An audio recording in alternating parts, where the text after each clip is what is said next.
Hey everybody, Ketwolski here, checking out another hashtag Star Trek Discovery discussion review videos. Today, of course, we're going to be talking about Season 3, Episode 8, The Sanctuary. So I will freely admit that when I saw the preview for this episode and kind of read the little plot synopsis about it, I thought this episode was going to suck. I thought it was going to be a really bad filler. It really kind of looked like it was Michael Burnham and Book kind of doing something on a planet.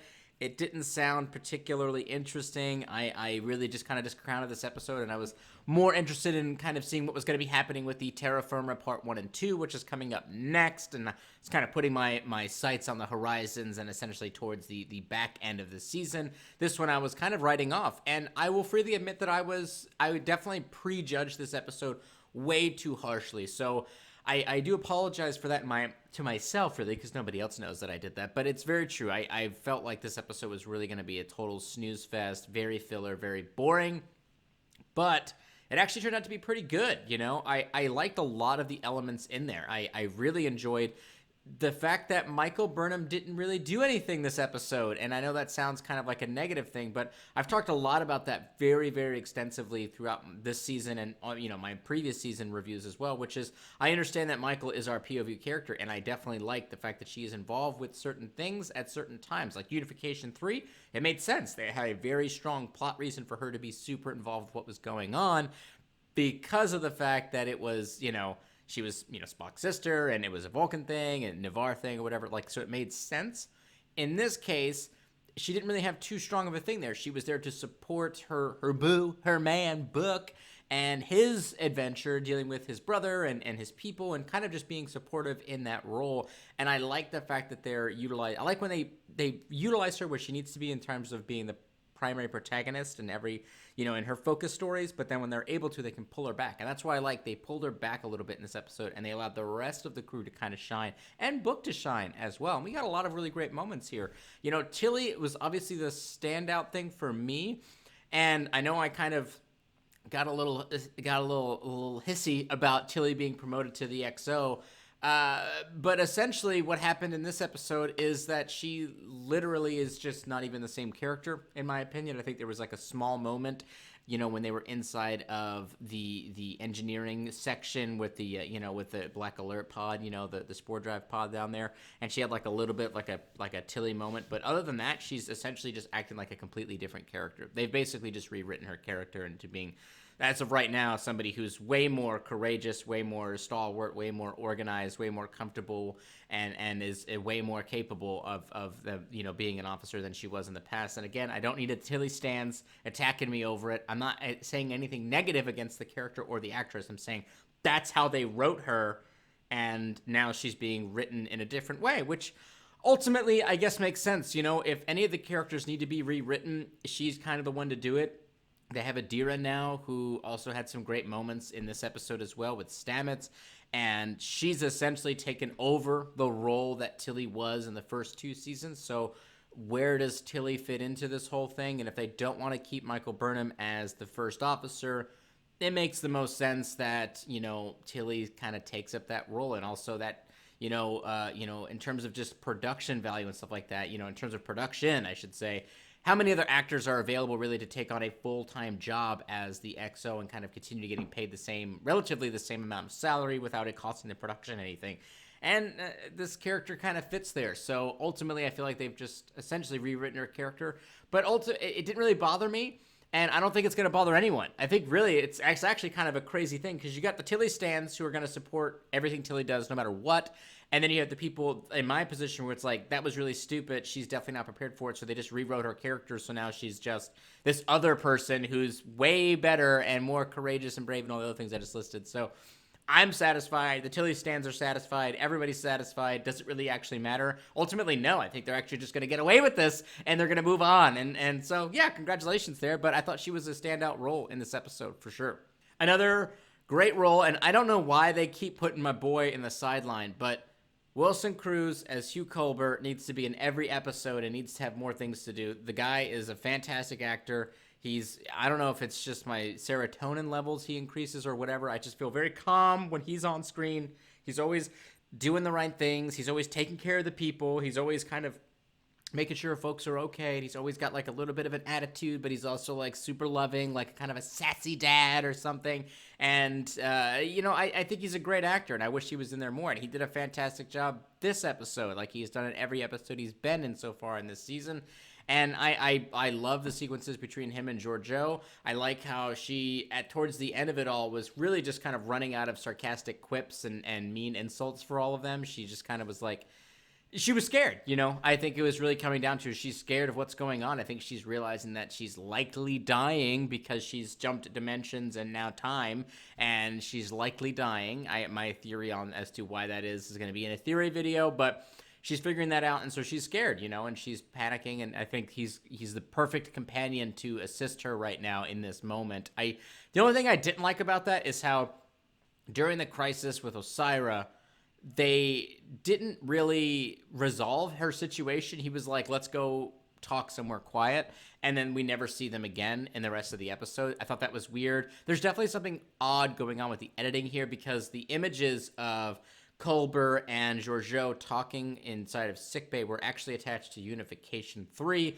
but then, in terms of the press kits, but then those got either removed or they were uploaded in error. I don't think they were uploaded in error. I think the sequence got removed from that episode and stuck into this one instead of Unification 3, which is fine, makes sense, whatever they want to do back there. But there's definitely something odd going on with the editing there, and I think that's what led to this scene just kind of ending for no reason. So yeah, that's it was weird, but I'm obviously, if you look at the preview for Terra Firma 1 and 2, we're clearly going to get a whole lot of Georgiou and explaining as to what the hell's going on with her, so I don't think we have to wait any longer on that. So it's whatever, not a big deal. So obviously the big thing that happened in this episode was the reveal of the leader of the Orion Andorian Syndicate, the Emerald Chain, Osira herself, and her cool warship, and really just, I thought that she was a great character. I'm excited to see the rest of her. I'm super glad they didn't kill her off.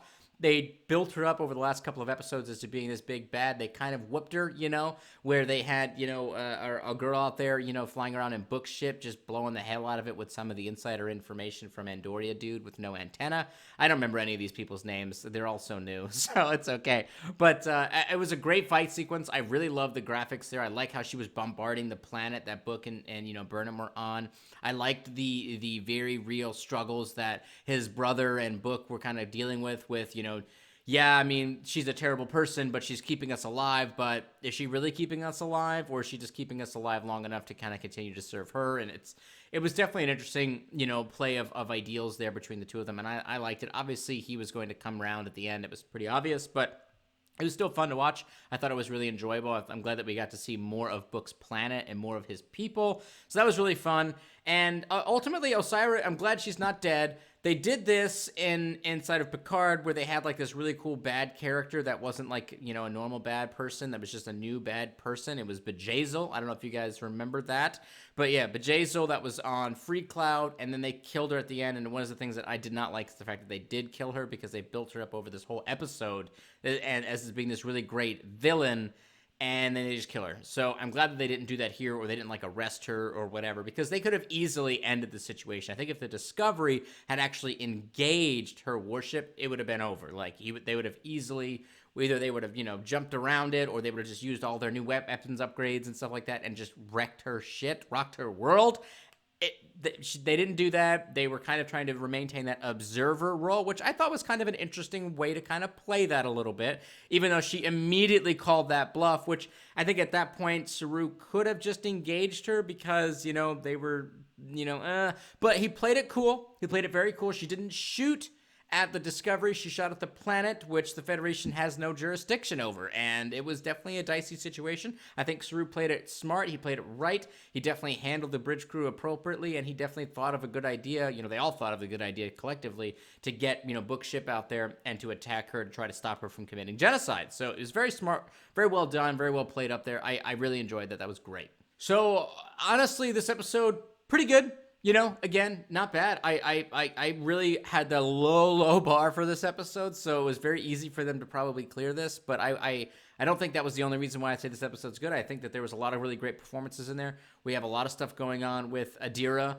that I didn't really get into, which it's hard to get into that because we don't know what's going on there yet. But I do appreciate the really nice, I guess, parenting to child relationship that Culber and Stamets are building up with Adira.